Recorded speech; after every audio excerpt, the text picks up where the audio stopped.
All right, we talked about that, so we'll go to this.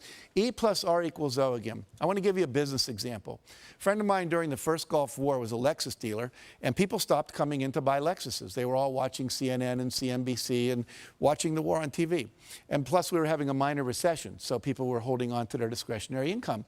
So what happens was, he said to his staff, E plus R equals O. There's a war, people are watching TV. Our response is we've been doing the same thing. Ads on the radio, ads in the newspaper, waiting for people to come in. Well, they're not coming in. We better do something different. We're not going to go out of business, but we're going to take a huge economic hit if we don't. So they tried 4 things, one of which worked, and I'll tell you what that was. They said if the people aren't coming to us, let's take cars to where they are. Okay? So they would go out with 5 or 6 Lexuses, and they'd go to a party. What's your name, sir? Tom. They goes up and say, Tom, what do you do for a living?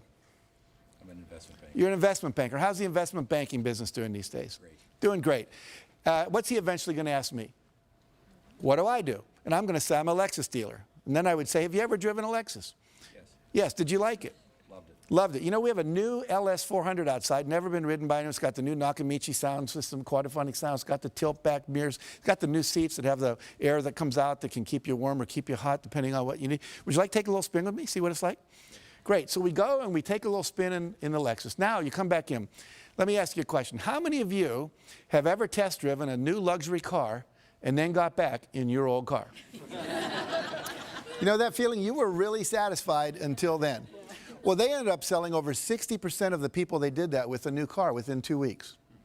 Because they didn't wait, they tried something different.